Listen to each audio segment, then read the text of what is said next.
Hello, BWSI. BWSI is? Thank you. So we're down to the end here. You have a couple of big final events coming up in the next day or two or three, depending on when you're doing your sort of final exercise. I assume everybody's in perfect working shape, that your drones and your cars and your boats and other things, or you're just polishing off the last little bit of the algorithm to get it just the last little 5% of performance, right? You're kind of there. Yeah, I assume so. Awesome. Fantastic. So today we have another fantastic visitor, another fantastic speaker. So today we're very, very fortunate to have Onishi-san from Mitsui O.S.K. lines. It's a large and storied shipping company that has been around for 140 plus years and has pioneered a number of innovations in the ocean shipping industry, including a lot of work in early automation of boats and other systems. What I thought was also very exciting is the company is very committed to sustainability. And I think that's seen in no place more than the effort that Onishi-san leads at MOL, focused on bringing an old technology, wind, back into the fore for the modern age. So we're very fortunate today to have him here to talk about some of the real pioneering work they're doing in the shipping industry. So I'll hand that over to Onishi-san. Thank you. Thank you very much. Thank you very much. Thank you for joining this presentation session. Before starting, let me introduce myself. I'm a technical. I joined the company 2002. I'm 48 years old. So maybe your parents almost the same age, but I'm still feeling it very still young. So I had a lot of work in MOL. I worked for more than 20 years. So from 2018, I became a manager of the R&D team. So we are in charge of the Wind Challenger, what I introduced you today. So the R&D team we can do a lot of things. So I have some patent, new concept of the self-unloading system for bulk carrier, but not unbuilt. So nobody used my patent. So the containerized ballast water treatment system, this is 3 or 4 vessels installed. It's not so bad. So it's not the interesting. We need a quick start for my main presentation. But before that, let me introduce our colleague, Rachit-san. Hi, everyone. My name is Rachit. I went to MIT 2 years ago now, part of Sloan, so not the smartest people at MIT. I did my bachelor's in mechanical engineering, so I have a technical background and then worked in business development most of my career and joined MOL 2 years ago. When I was in business school, it was very clear that I wanted to work in climate change and address climate change as an issue. Spent a lot of time learning about what are the hard-to-abate sectors, and shipping is one that really stood out to me because if you are not aware, like 90% of the world's goods are transported on ships, and shipping still only accounts for less than 2% of global emissions. And so it's a really, really efficient way to transport things, but it's still taking up 2% of emissions. And it is a very challenging problem to solve for. And I'm sure Onishi-san will get into the specific details of it. And so I joined their venture arm. I support early stage investments in climate tech companies and help work with them to figure out how we can decarbonize shipping. So if any of you are interested in learning about how to decarbonize shipping, about climate change in general, happy to stay after the event and answer any questions. So hit me up. I'll pass it back to Onishi-san. Thank you very much. We're very proud of him for joining MOL. So thank you very much. So let's get started.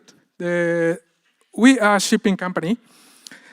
Do you know the shipping company? MOL, we have 935 vessel. Vessel means ship. In 935, so 107 is a liquefied natural gas carrier. So this is the world's largest fleet we have. But business recently very good, and we're dealing with the more than 100 country and customers. Inside of the 935, about 35% is a bulk carrier. Another 35% is energy transportation, like crude oil and gas. The other 30% is car carrier, container, something like that. The balance is quite good. So, what's your image of the shipping industry? Somebody? Please. Ah, yes, kind of. Yeah. Thank you very much. Normally, the huge amount of steel we use to build the ship, and black smoke as usual. So it looks, many people think of the shipping industry as some old-fashioned means of transportation. They're using heavy oil as a fuel in the huge vessel. So the maritime transport, barrier to environmental sustainability, how do you think? Actually, this is definitely no, because ship is a most efficient transportation way.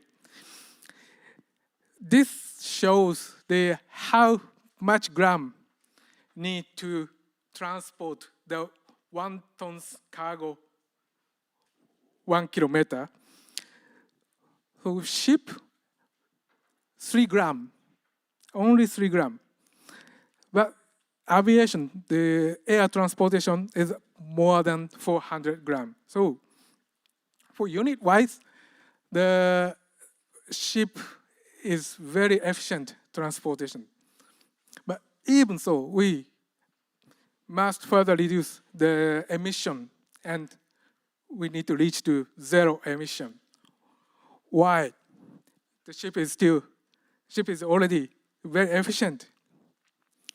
So this is the global emission by sector.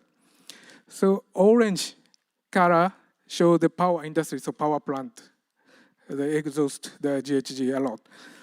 The brown set shows the industrial combustion, like a steel mill or something like that. The blue shows the transportation sector. In the transportation sector, 12% of the GHG is from the international transport, international marine shipping. It's equal about 2.5% of the world GHG emission. So this amount is huge. So shipping industry also facing to reduce the GHG emission. So how to reduce the GHGs? How we should do?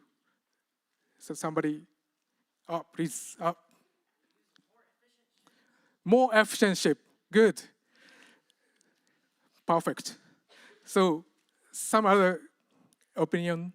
Yes, blue t-shirts. Sorry? Selling slower. Good. Also very good.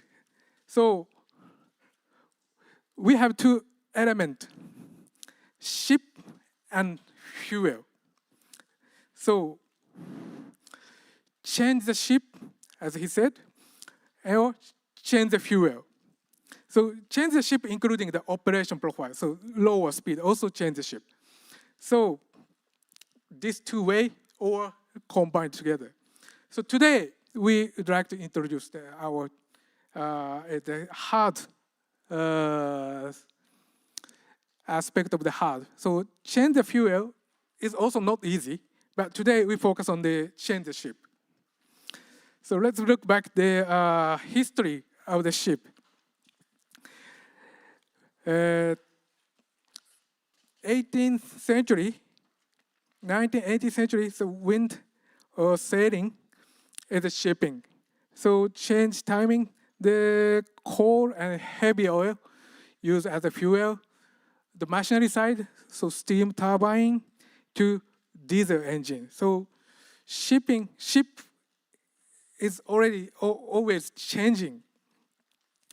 But this kind of changing is only underwater changing.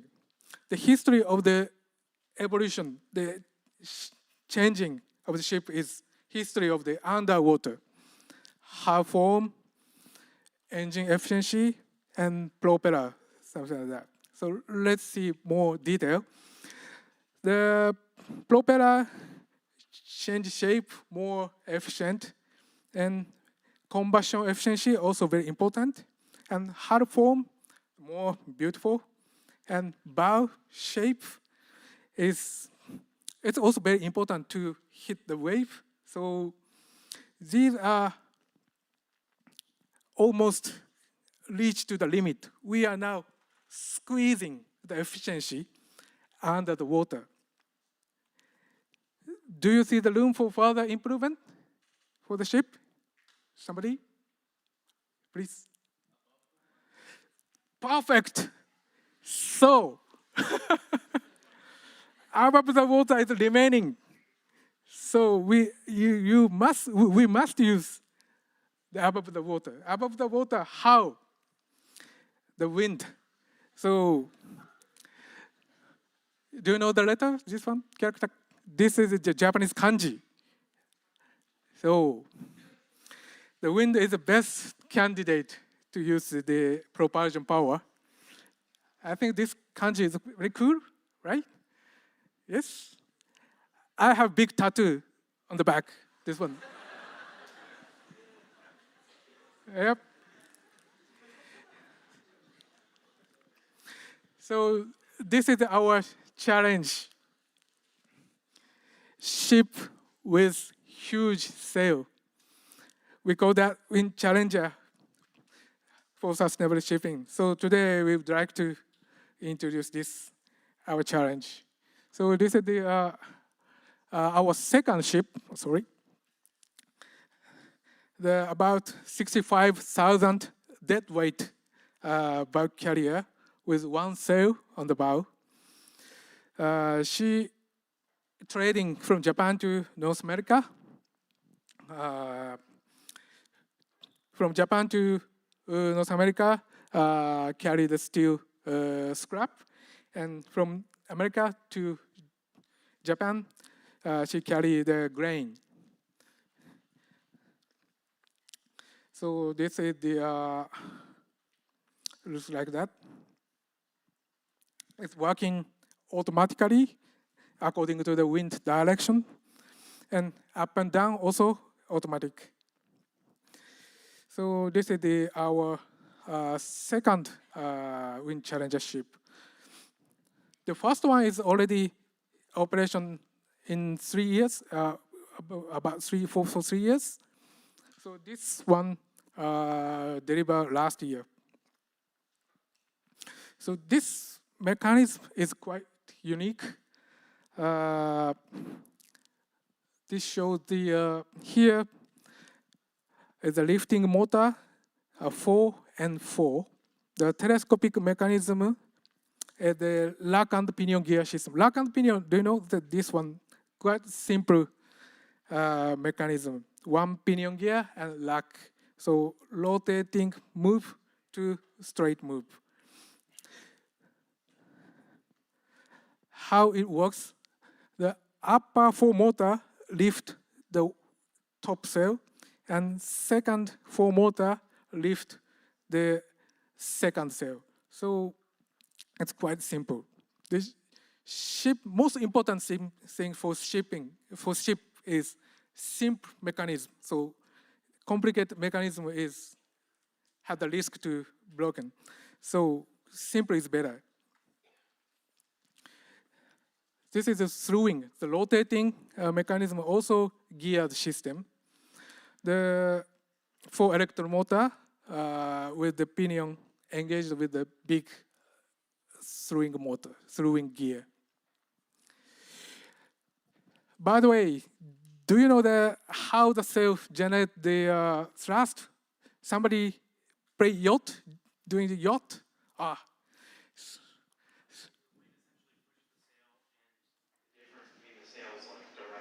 Wind essentially pushes it forward, I guess. Yes. Water, make sure it doesn't like move to the side, it goes straight because of the water resistance. Yeah. So this, he almost explained. The blue arrow is wind direction. The red is sail. So green is a lift. Black is a drag. The headwind, we cannot generate the thrust. So the side to headwind, we can generate the thrust. Drag and lift, but balance is lift is higher, so it generates the thrust. The side wind is quite simple. The lift is straight to ahead. The side force is a drag. This side to back window, this is most efficient for wind challenger. Drag side and lift side also contribute to the thrust, so power to ahead. The follow window also using the sail, so drag, only drag generates the thrust. So this is the mechanism of the thrust generation by the sail. So our wind challenger has some unique features. So I would like to introduce. So our target, our goal is high efficiency and high level of safety. So shipping safety is most important. The high efficiency, as I explained, the headwind, we cannot generate the thrust, but other 310 degree, we can generate the thrust. The blue area is thrust by lift. Green area, direction, thrust by drag. So very wide area, we can generate the thrust. And stability, that kind of safety, is most important. So especially the heavy weather we're facing like this always. In this case, so Wind Challenger is more powerful to keep the safety. So Wind Challenger is the only device to control the center of the gravity positively, very positively. So it depends on the situation. This meaning more deeply explained. This shows the sea condition. It's calm to stormy, the heavy weather. So calm condition, the wave height is low and wind also very mild. So we use the sail full up position to catch the window with very wide area of the wind sail. The getting worse, ship's motion is also getting bigger. In this case, it's slightly losing the stability. If we have the big structure, the high structure on the deck, it very quickly lose the stability. So we one step down and reef condition, the center of gravity of the sail is getting down and down, makes ship's stability better. So this function is only Wind Challenger has. So this is a very unique point. And the sail characteristic shows like this. It's quite also unique. We have the max lift point as maximum lift, maximum thrust. And we have another point at the zero lift point. So this is also very important for ship. So zero lift point, this flow is like this. It's kind of the neutral position. No lift, only drag generated. So how we use this mode? So ships, it's normally always running, but to time adjusting or to wait the berthing time, so we sometimes anchor or drifting. Drifting means engine stop and floating on the ocean. So we call that drifting. In that case, we would like to minimize the effect of the sail. At that time, we use zero lift mode. So this zero lift mode is also quite unique. Zero lift and max lift. So we use these two angles for each situation. Material also very new. We use the sail. The main material is FRP, the fiber reinforced plastic. The strength, the tensile strength is more than steel. The weight is 10% of the steel, the same strength. The life is normally much longer than steel because of the no lasting. So this is quite new material for ship. But maybe somebody is saying, is FRP new? The airplane already using a lot of FRP. I'm very sorry, this shows the Airbus, not Boeing, so I need to change the and the wind turbine also made from FRP. Do you know how much the FRP is used for the ship? This is our latest very large crude oil carrier. Can you find where the FRP is? Somebody? Yep. Sorry? Yes. Everywhere? No. No.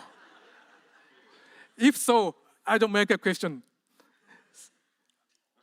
Only lifeboat. This ship's weight is 30,000 tons.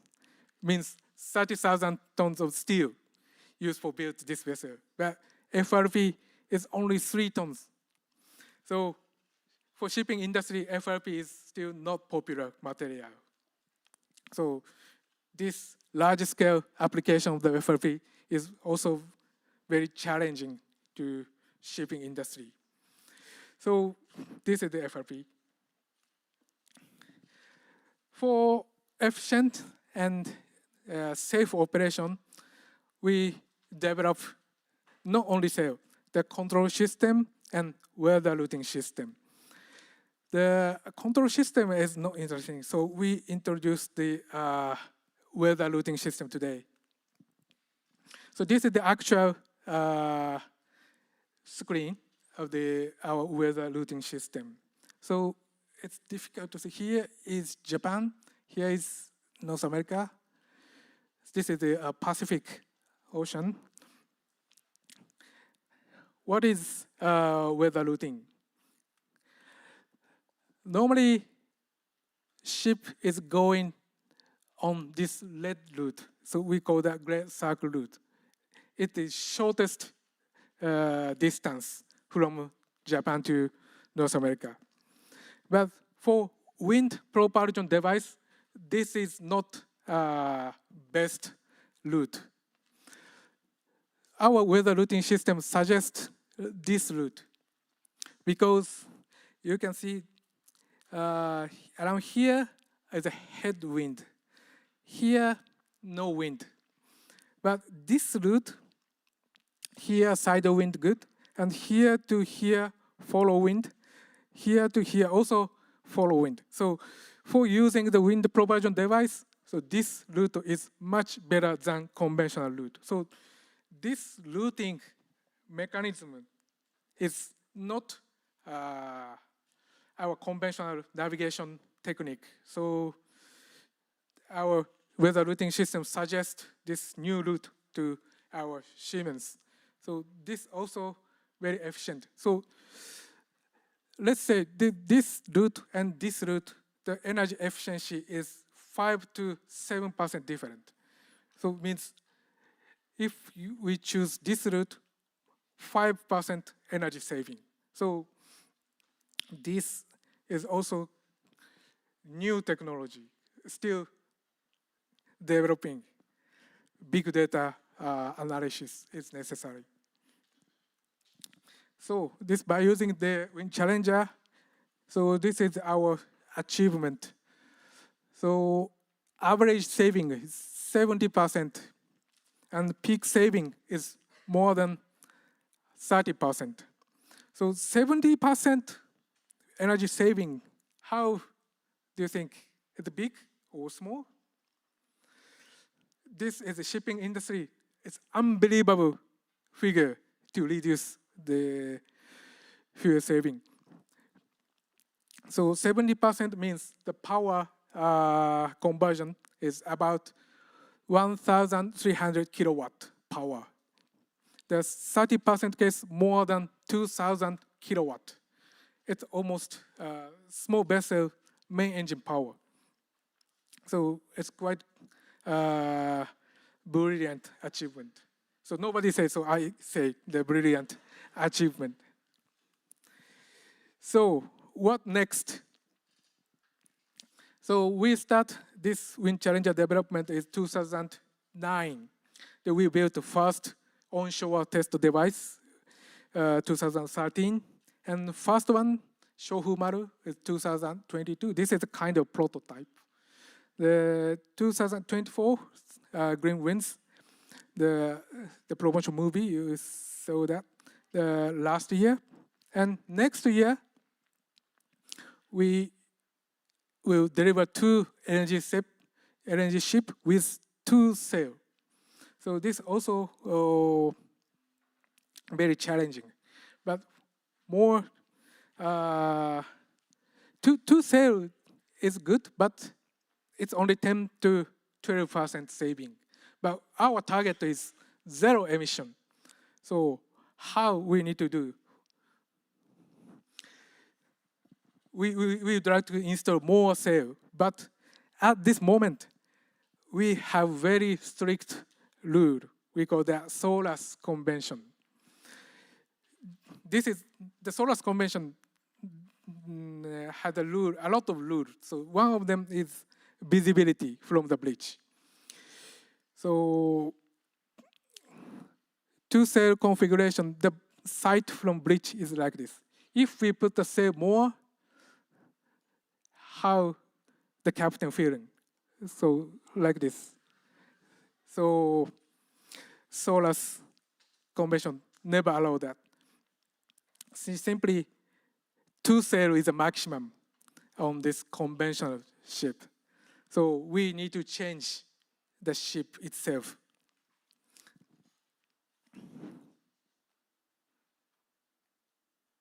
Oh, my PC is hanged.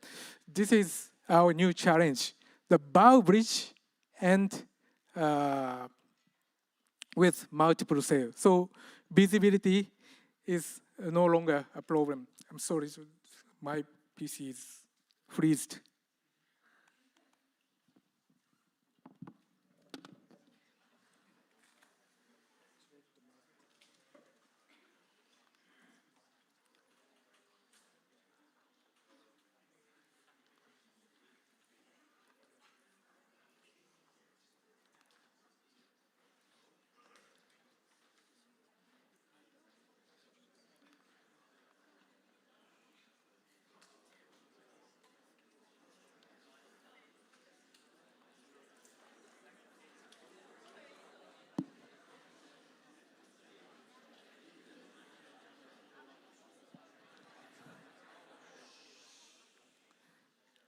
I'm back.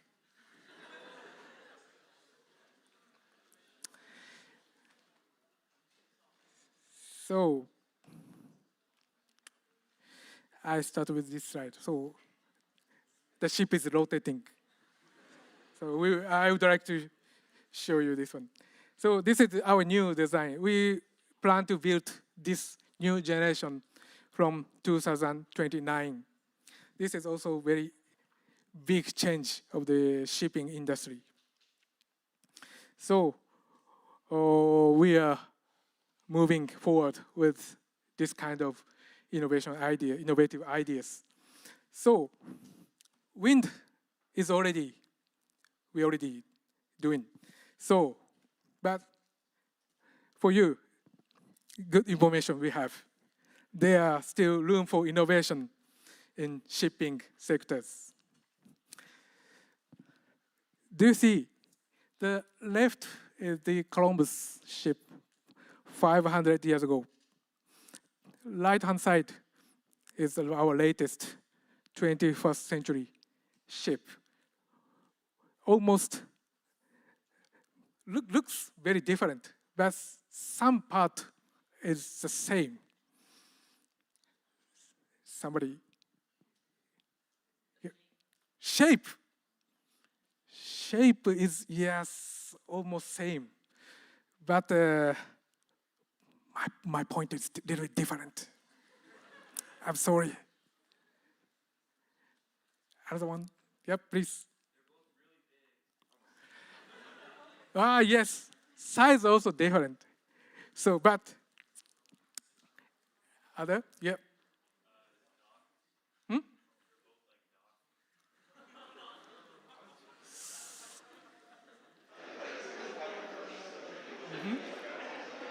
So I couldn't catch.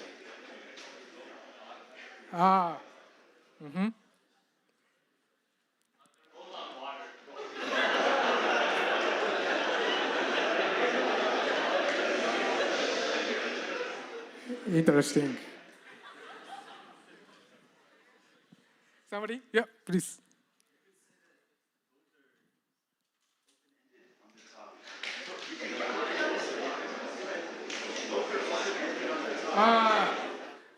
You said they are here? Huh? Height? Open. Yeah. Yeah, yes, please. That's what I would like to say. So, rope.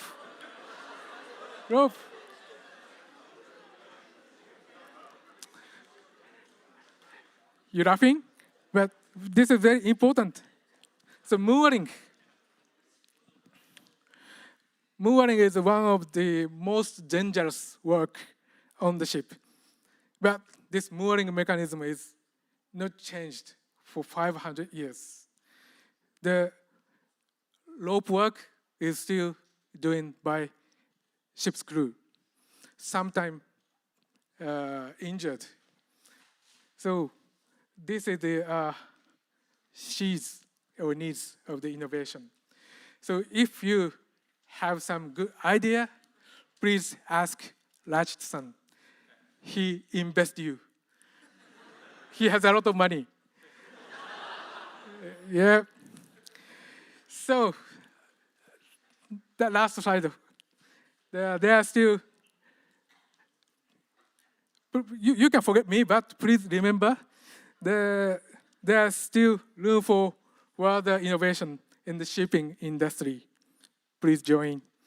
And most people are looking for something new technology, new idea, but something old like a sail, and something unchanged for a long time like a mooring is big hint of the innovation. And may the wind force be with you.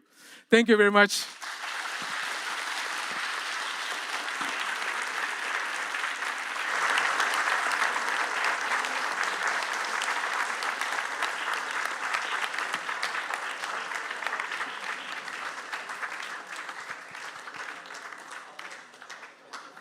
I think we have time for a few questions. Do people have questions?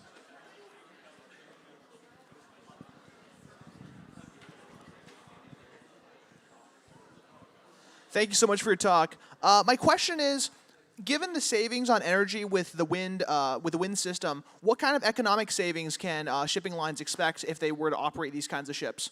And how long would it take to balance out, for example, the increased cost of building these sails?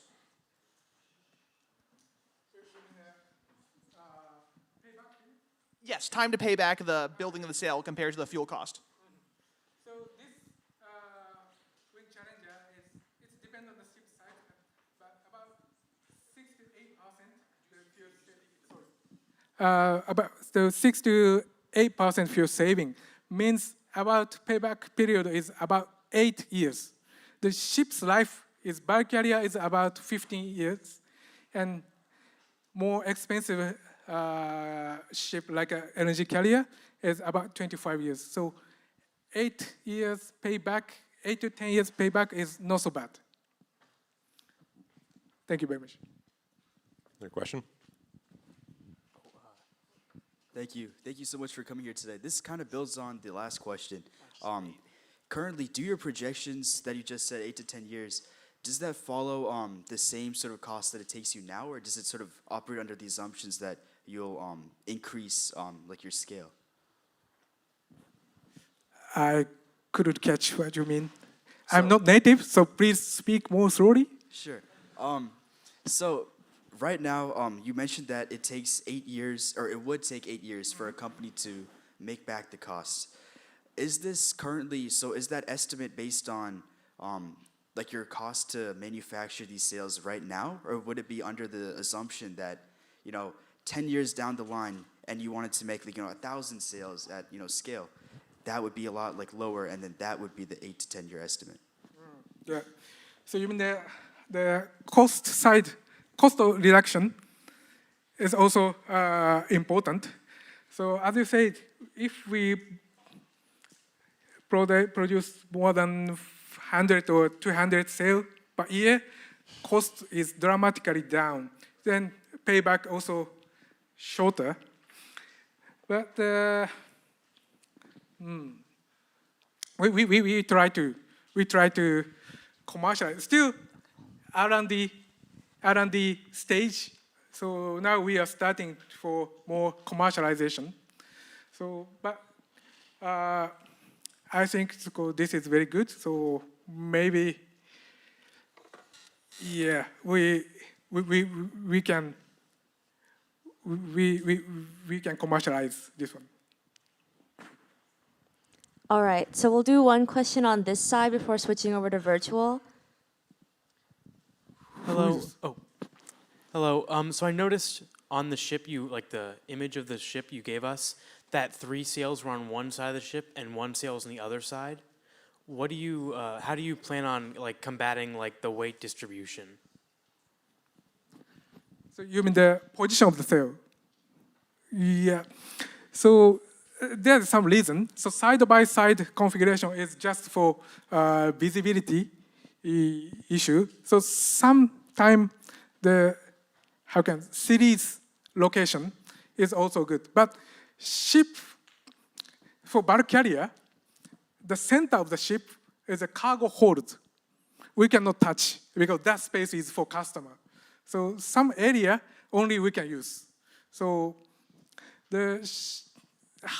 how many sail installed is depend on the ship's type. So that the last slide I showed that 4 sail on the ship is an energy carrier. It's no cargo hatch. It's a liquid. It's another way to loading and discharging. So we can use that. But the bulk carrier, maybe we need more discussion with the customers. Did I answer your question? All right, Sigrid, please pick 2 people online. Yep, I'm going to select Arush to go first. Yeah, thank you for your presentation. Based on your experience in ship design, do you think wind power could one day become like the main way how ships move, or will it just be part of like one bigger system? Like, how do you foresee that in the future? Thank you. Thank you. So I couldn't get what you mean. You mean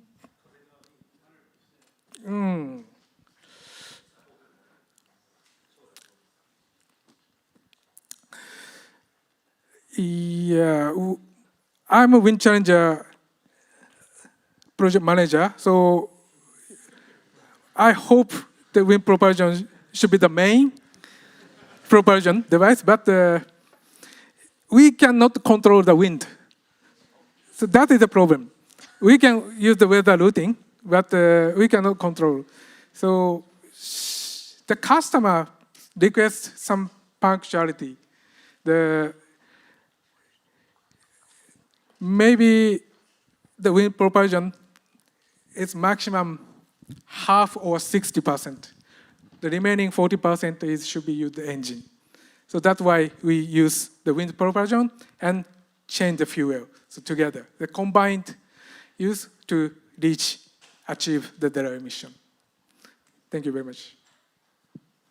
All right, next I'm going to select Soria. Hello, thank you so much for your presentation. It was really interesting to hear about the kind of technological work done for ships. So specifically for the weather routine system, what kind of data do the weather routine models train on, and what kind of architecture is utilized for the system? 難しい。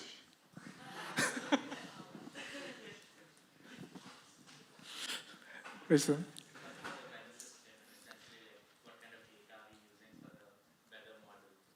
Weather model?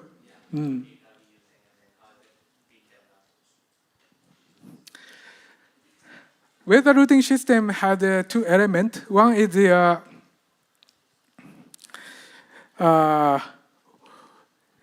ship's characteristic with the sail, and other is, as you said, the weather model. The weather routing system is normally using the weather forecast. We buy the weather forecast data from the weather company.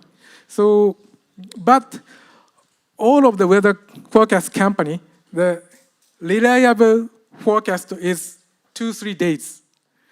2 weeks, 3 weeks more, the data is not reliable. So that also need to be more improvement. So now weather routing system is the route refreshing is almost every day. So that is recent operation.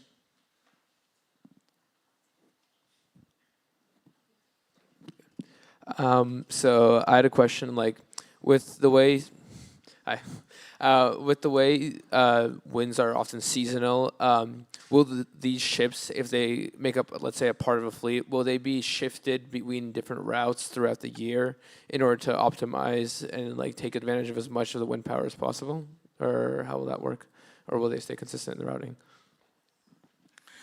Yeah, you mean the seasonal effect, seasonal operation. Yeah, that's a good point. So some route has a very strong seasonal effect. So north to south route, almost no effect of the season. But east to west, from Japan to US or US to Europe, has very strong seasonal effect. So mainly winter time is much better wind. So operation profile need to be changed for better use for the wind propulsion devices in the future. So we have only 2 vessels at this moment. So for more accumulate the experience of the operation and actual seasonal effect to change the ship's allocation to Pacific Ocean to Atlantic Ocean to something like that. Hello, thank you for coming to speak today. My question for you is, what are some unexpected challenges that you faced when designing your sail, and then why did you end up using this design? Thank you very much. The Wind Challenger, this telescopic system is very new. We designed from zero, but we have some technology imported from the crane. You know the crane, the construction crane. The crane has some very heavy-duty crane, looks like a 400, 500-ton lifting. that crane boom is almost same technology of the Wind Challenger. So at the very beginning time, our partner is a crane maker. So if we don't have such the crane makers support, we cannot achieve that. We cannot build the Wind Challenger.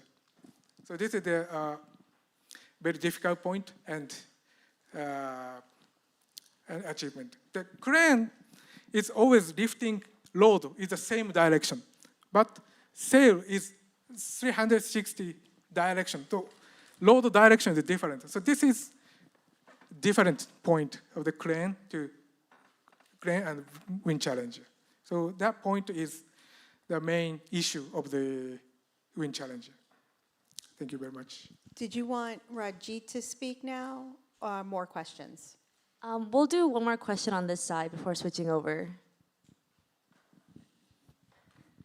All right. My question is somewhat similar to the previous one.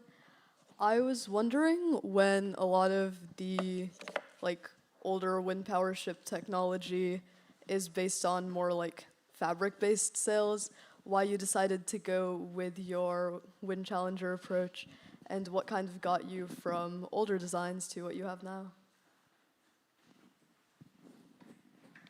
Can you repeat that? Sorry? I was wondering how you got from a lot of the older technology with sails that are more fabric-based and flexible to your current approach with Wind Challenger.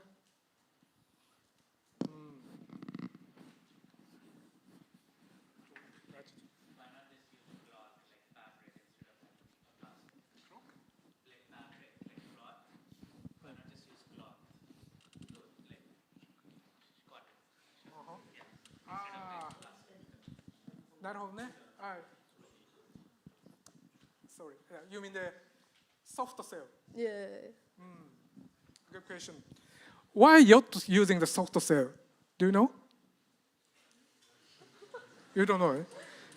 So somebody, they enjoy the yachting. The fabric sails rip or they don't have the same level of endurance as a plastic would have because you're fixing high winds, and there have been a lot of cases of even nice fabric sails ripping under heavy winds. Yes, that's correct. We have two reasons to use the hard sail. The one is, she said, the fabric sail is always, the strength is not so strong. They're almost up to 20 meters per second, something like that. Because the yacht is operation by yacht crew. So and other thing is the soft sail is always checking the sail shape to better wind, how can I say, better shape to get the maximum thrust, always adjusting. So normally our seaman doesn't have the experience with yachting. So the hard sail is a fixed shape. The only direction change is get the better thrust. And in the middle of the ocean, the wind is more than 30 meters per second. Soft sail, the fabric sail is broken very easily. That's why we use the hard sail. Okay, so did we want to do more questions, or did you want to switch speakers now?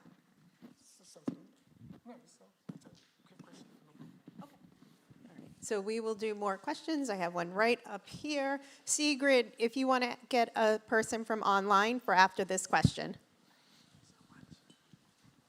Hi, I really enjoyed your talk, and I'm wondering, this might actually come off as a kind of a silly question, but considering the height of these sails, are lightning strikes a possibility to damage it? And if so, have you thought about ways you would counter the extreme possible damage that might happen to them? Thank you very much. There's a possibility to damage. So FRP, we can repair by ship's crew. If some bird attack or something like that, it's a small dent we can repair. But big damage, we need to lift and on shore to maintenance. But so far, we never experienced such a big repair. But maybe in the future, we will have. So, but maintenance is necessary. And always we need to think about maintenance. Sigrid? Yep, I'm going to select Julia to ask her question. Yeah, hi. Thank you again for coming to speak with us today. I was curious about whether you've addressed the environmental cost maybe of manufacturing the Wind Challenger, not just thinking about while it's being implemented, but also the various costs associated with producing it and how that might tax the environment. Thank you very much. Your question is the environmental cost. So the ship's environmental cost is to charge the fuel, how much fuel using. If we use the Wind Challenger, so fuel amount, fuel consumption can be reduced. So that means the environmental cost can be also reduced. So now the IMO is the International Maritime Organization. They are doing the charging the GHG from the ship. So in the future, if the charge cost is decided, so that this sales value, this Wind Challenger's value is more clear. Thank you very much. Okay, great. Thank you. So everybody give Onishi a big round of applause.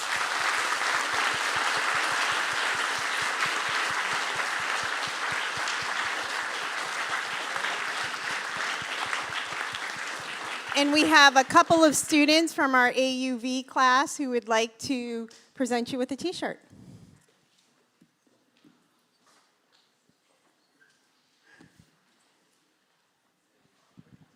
Make sure you say your name. Hello.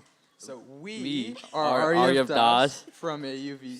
See, and I really liked your presentation, and I did not know that almost 90% of like the products that we get are from shipping. So obviously, it's a really big problem. And the fact that your company, through innovative engineering, achieved almost 17% fuel savings and potentially up to 30% was really interesting to me. And I also wonder how that could be improved upon in the future. And I, Aryav, also found it really intriguing how you managed to use existing sails and then applied modern technologies and modern methods such as models and all of this data and basically created such efficient and viable methods that we could use in the future. So it's really interesting. So we would like to present you with this BWSI t-shirt.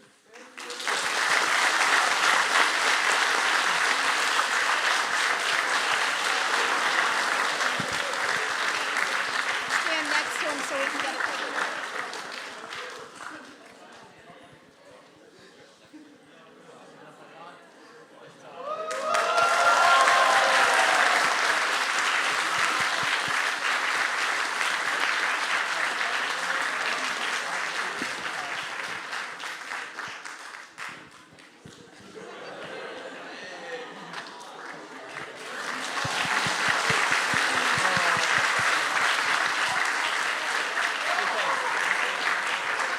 And we have one more t-shirt to present.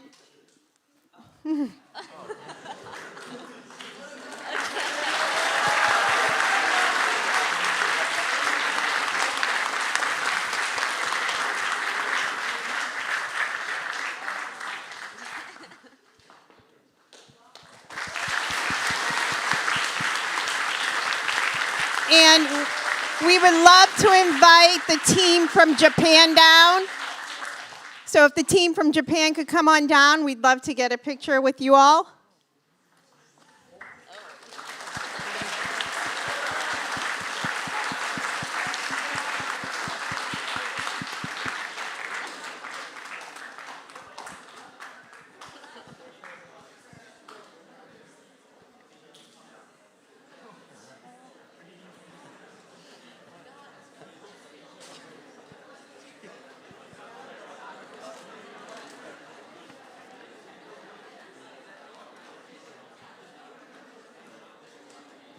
Squeeze in.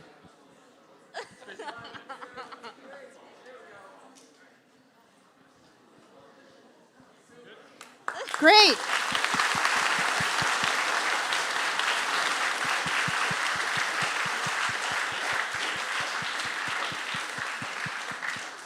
And one more big round of applause for MOL.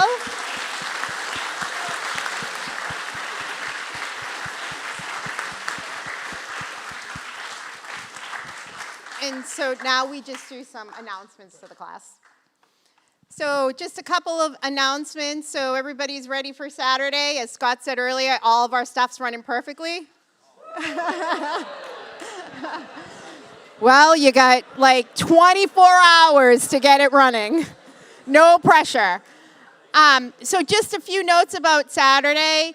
For those in-person people, the dress code is business casual or your BeaverWorks t-shirt. So either one of those will work, but those should be how you come on Saturday. The dress code for Sunday is your BeaverWorks t-shirt.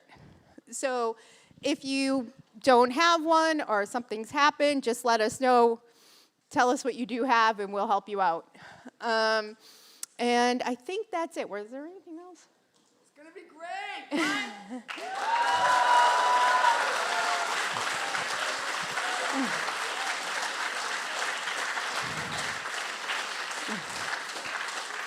So, all joking aside, we know you're probably a little stressed and you probably want to be sleep deprived. But that's not going to do anybody any good. So let's try to get some sleep over the next few days.